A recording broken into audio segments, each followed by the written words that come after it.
इच्छा जो थी परमात्मा ने पूरी की। और ये भी बता दूं, धर्मो हन्ते हन्ता धर्मो रक्षे रक्षता। धर्म की रक्षा तुम करोगे, धर्म तुम्हारी रक्षा करेगा। और धर्म को तुम छोड़ दोगे तो धर्म ही तुम्हारा नाश कर देगा।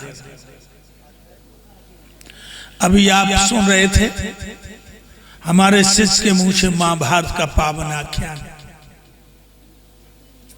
ये महाभारत कोई ऐसा वैसा महाभारत नहीं था, विश्वव्यापी हलचल थी। अंदाजा लगा सकते हैं जो 18 दिन में 18 अक्षौणी सेना मरी हो, कितना भीषण संग्राम होगा। एक अक्षौणी कितने का होता है? 2,18,721 का एक अक्षौणी। और मरे कितने? 18 अक्षौणी। और जामे को ज्यादा मरो, सबसे ज्यादा अहीर मरे महाभारत में। सबसे ज्यादा जो नाश हुआ है यादवों का हुआ, क्योंकि दुर्योधन के साथ में नारायण सेना थी, सब द्वारका के यादव थे। महाभारत का घाटा यादवों पूरा नहीं हो सकता। धरती लाल थी, अंतरिक्ष लाल था, उसके बीच में यादवों की लाल मौत की गोद में सो रहे थे।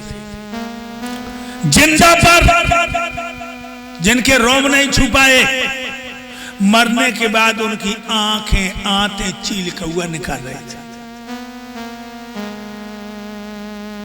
खून कितना था कुरुक्षेत्र, जंघाओं तक लाशें तैर रही थी।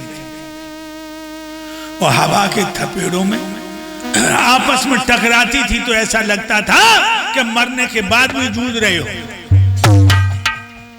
भूत, भैरव, तांडव, मसान, काली, कात्यायनी, छिन्नमस्ता, कालरात्रि, चौमुंडा, भूत प्रेत अहीरों का खून पी पी करके होली मना रहे थे। मेरे भाइयों, दुर्योधन की कमर तोड़ दी भीम ने। एक बात और बताऊं आपको, पापी की भगवान पहले कमर ये तोड़ो करते। पापी की भगवान पहले कमर तोड़ते। तुमने बहुत से बुड्ढा देखे होंगे गली में जा रहे हैं, कमर कमान बनी। इनने जवानी में आदमी को आदमी ना समझो, भगवान ने कमर तोड़ दी। इन्होंने जवानी में आदमी को आदमी नहीं समझा। कभी बाबा बनेंगे हम, जो ये पहले खबर होती। अकल जैसी बुढ़ापे में जवानी में अगर होती तो ऐसी हरकतें हर्ज नहीं करते जवानी में, जो अपनी तंदुरुस्ती की इन्हें पहले फिक्र होती। पराई बहन बिटियों को घर नहीं बुरी निगाह से तकते। पराई बहन बिटियों को नहीं अगर बुरी निगाह से तकते तो जितनी हो गई आंखों की नाई कम नजर होती। अधिक सियातियानियत जो जे नहीं देते जवानी में, तो झुके क्यों भला तलते नहीं कमर होते। पापी की भगवान पहले कमर तोड़ता है। कमर तोड़ दी दुर्योधन की, पेट के बल पड़ा है। भैया दुशासन तुम कहां हो? बहनोई जयद्रथ तुम कहां हो? द्वारका के यादव कृतवर्मा तुम कहां हो? बेटा लक्ष्मण तुम कहां हो? अंगरक्षक कर्ण तुम कहां चले गए? आवाजें लाशों में दब गई। धीरे बोले रे, धीरे बोले।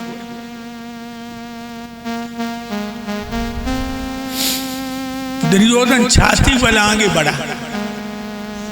मेरे भाइयों, खून के गड्ढा में डूब गया। इधर उधर हाथ पैर पटकने लगा। खून के गड्ढा, दुर्योधन के हाथ में लाश पड़ गई।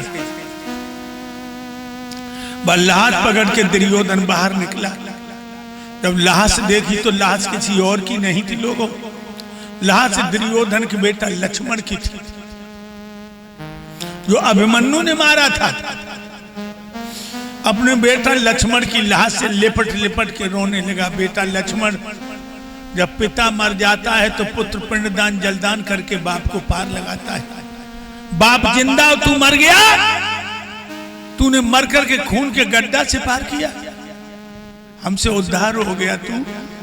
और मुंह पे मुंह धर के फपक फपक के रोने लगा। तो लो चील का हुआ टूट पड़े, आंखें फोड़ने को।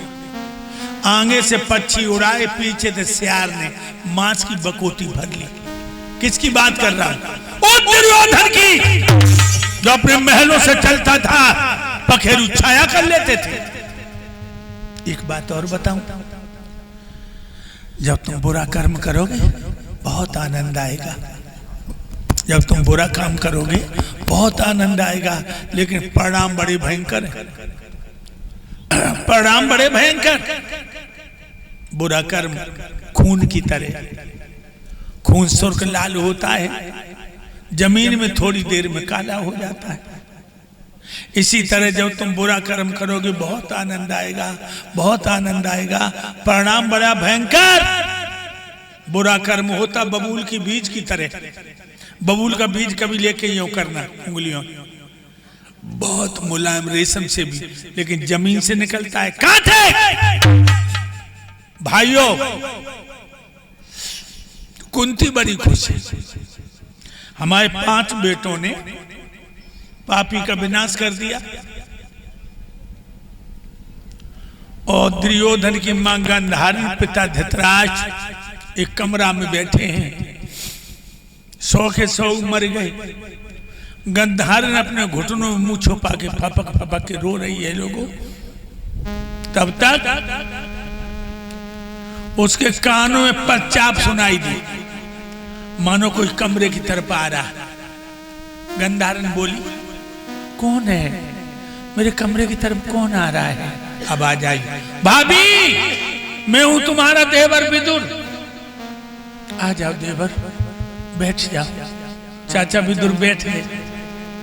गांधारी कहने लगी, देवर हमें एक बात बताओ। चाचा बोले, पूछो भाभी।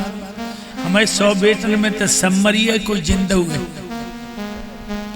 सब मर गए, कोई जिंदा हुए। चाचा की आंखें छलक आई और कहने लगे, भाभी 99 की लाशें सड़ गई,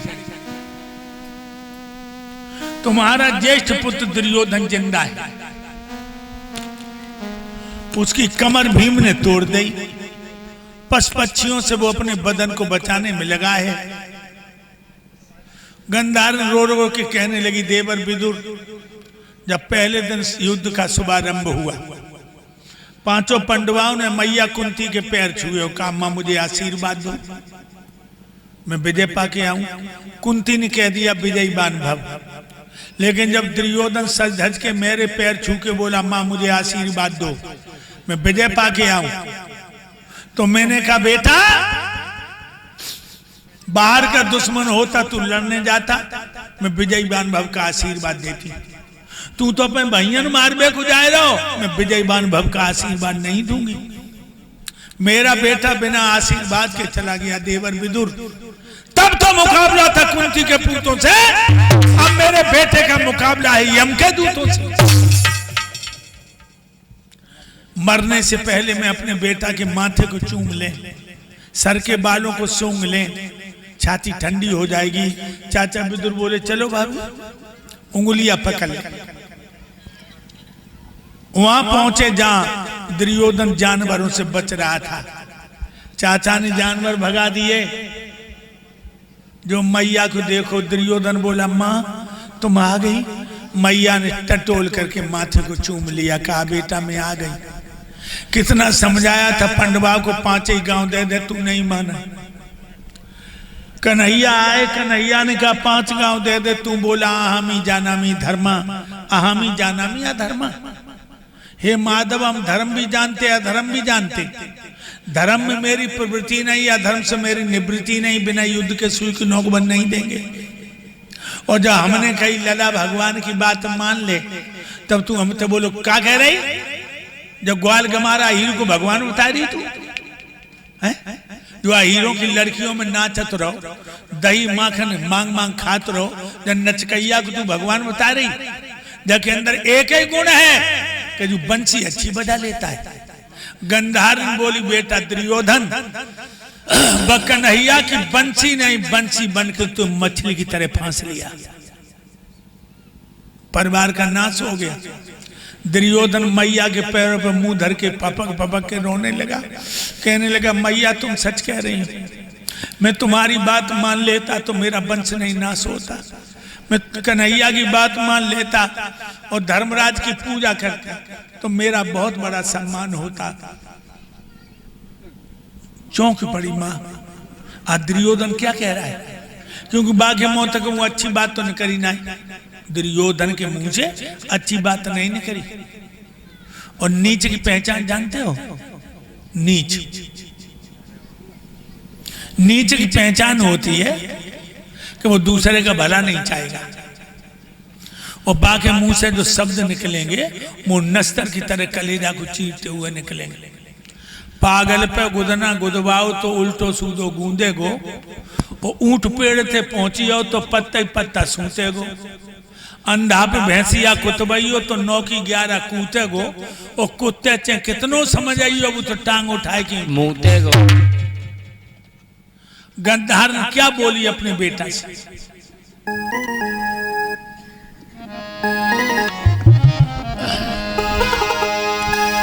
आई तो याद धर्म की अंत समय पर आई, और यही याद पहले जो आ जाती होती नहीं लड़ाई, यही याद पहले जो आ जाती होती नहीं लड़ाई, यही याद पहले जो आ जाती होती नहीं लड़ाई। और आई तो याद धर्म की हो,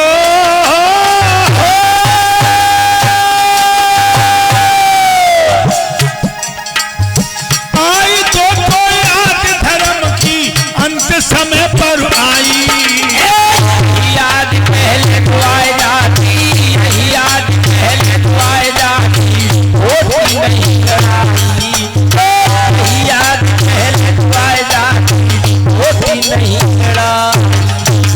और कह रही क्या गुरुदेव, बादल धर्म को भूल गयो जब लक्षाग्रह बन पायो,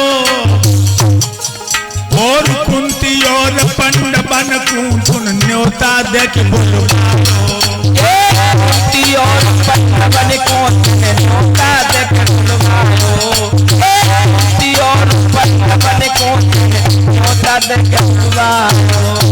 भूख दिए पुरमहला बने बाद में जश्न मनायो, और कर्ण नीच ने दुर्योधन तो बात नहीं समझायो, नीच ने दुर्योधन तो बात नहीं समझायो, नीच ने दुर्योधन तो बात नहीं समझायो। बाद कृपा भाई विदुर की बच गए पांचों भाई, यही याद पहले जो आ जाती, यही याद पहले जो आ जाती होती नहीं लड़ाई, यही याद पहले जो आ जाती होती नहीं लड़ाई।